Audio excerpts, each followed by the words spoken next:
Good morning, everyone. Brian Hoops here with Midwest Market Solutions Market Insider TV. This is our opening commentary. It is Friday morning. It is December the 6th. Thanks for joining us this morning. We're taking a look at our trading day ahead. I'll be doing RFD TV 8:15 Central Time this morning. We'll also have our noon market news update right around the noon hour. It'll be posted on our YouTube link. And just make sure you sign up at our homepage there. Follow us on Twitter for latest market information. You can go to our website, and we should put a link there for our Facebook page, starting to post some Facebook activity there, as well as our website and our YouTube video series. So a lot of ways to stay informed on the latest market happenings. As I mentioned, our TV segment will be with RFD TV at 8:15 this morning. Market Insider TV have our noon market news over the noon hour, talking about the updates of the markets, and our closing comments on our website as well. Dollar overnight is a little bit softer, so we're seeing a little bit of a short covering once again in some of the grains overnight. Corn up a quarter, 1 1/4, beans 2.5 cents better.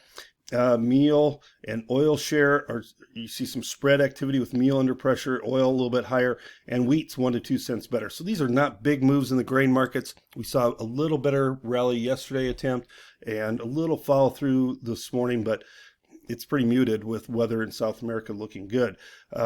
Natural gas down a little bit, crude oil down as well, and the stock market is a little bit higher here. Gold and silver higher, as you can imagine, with the dollar index being softer. Stock market is higher after some economic news, and I have something to talk about with that. So let's get into our presentation here this morning and talk about the markets and what we can expect in our trading session ahead. So, first of all, forecast for the next couple of weeks, calling for good growing conditions in Brazil and Argentina. Yesterday morning, I noted that maybe a little bit dryness was creeping into some of the forecasts for Argentina. It doesn't look like that is going to be extended today. It looks to be very limited as far as dryness. Overall, the crops are not getting smaller. Conditions are good in both countries, and I think we see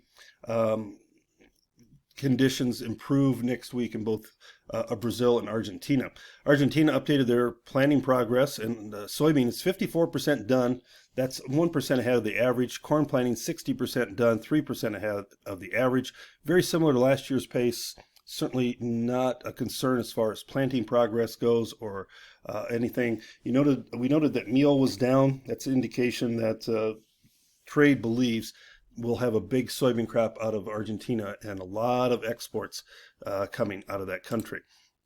Economic news this morning, the U.S. economy added 227,000 jobs in November. That was above expectations. Unemployment rate jumped to 4.2%. That was up from 4.1% last month. It's the first time since July. Unemployment is back on the rise. So the economy is adding a lot of, some jobs in here. There was revisions for October. They were up by 24,000. September payrolls revised by 32,000.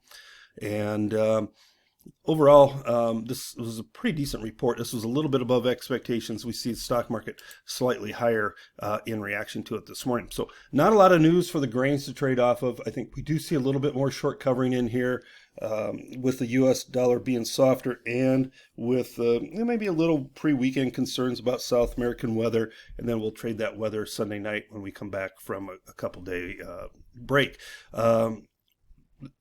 Little concerns about the Russian wheat crop. Some of the officials there saying it's one of the winter wheat crops, worst ever health-wise as they go into dormancy.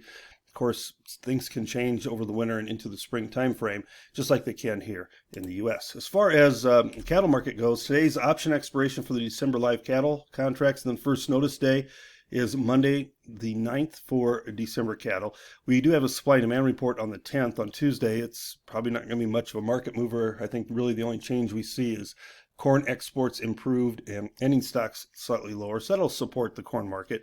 But cattle options go off the board today, and then deliveries, and we do not expect to see any deliveries against December futures. In fact, we saw a little bit of cash trade yesterday, 190 live in the north, 297 dress, steady to $2 weaker live, but $2 better on a dress basis.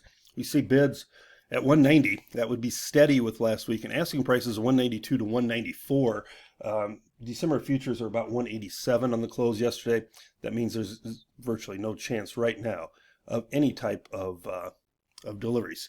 Asking prices 192 and 194. I don't know that we'll get that 192 to 194, but I could see 190 to 191 sometime during the session today. Carcass weights came out yesterday for cattle. They're down 4 pounds from last week. So 952 pounds, still heavy animals, and still 12 above last year's levels, but we're kind of narrowing the spread between the heavy cattle we've seen all year long and last year's. So maybe it's more of a function that last year's weights are starting to creep up. All right, I'm going to sign off here, but wish you a wonderful day of trade. And as always, good luck and good trading. If you have questions or comments, get your account opened.